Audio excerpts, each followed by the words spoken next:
Bengaluru Rajaji Nagar స్టేషన్‌కైతే reach అయ్యాను. రాజాజీ నగర్ నుంచి నాకు వైట్ ఫీల్డ్ ఎళ్ళడానికి క్యాబ్‌లో గాని, ఆటోలో గాని 600-800 రూపీస్ చూపిస్తుంది. అది జస్ట్ 6-8 పీఎం మధ్యలో అనమాట. సో, నార్మల్‌గా గూడా అంతే చూపిస్తుందండి. 400-500 ఈజీగా చూపిస్తది.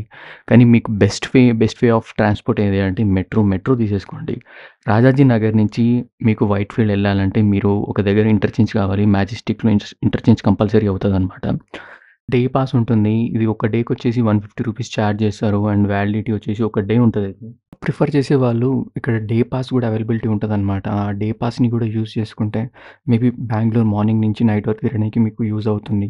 అండ్ ఈ డే పాస్‌ని గాన 24 అవర్స్ తర్వాత రిటర్న్ ఇచ్చారనుకో రెస్పెక్టివ్ స్టేషన్‌లో మీకు రీఫండ్ గూడా వస్తది. నియర్లీ ఒక రూ. 50 దాకా రీఫండ్ వస్తదనమాట.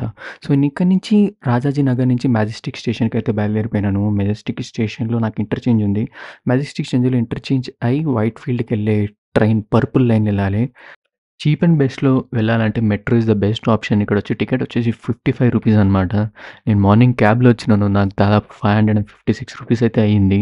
ఒకసారైతే మెట్రో ట్రై చేయొచ్చు గదా! అన్న ఫీలింగ్ అయితే వచ్చినది. అందుకనేసి నేను మెట్రో ట్రై చేశాను.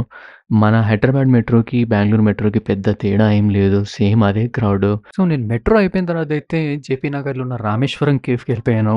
ఇక్కడ నా ఫ్రెండ్ ఉండే అనమాట. ఫ్రెండ్‌తో వచ్చేసిన ఇక్కడికి. వచ్చి ఇగోండి 30 ఇడ్లీ అండ్ పొడి దోస ఆర్డర్ చేసిన. 30 ఇడ్లీ మాత్రం సూపర్ ఉండే భయ్యా! కానీ పొడి దోస మాత్రం సో ఉండే.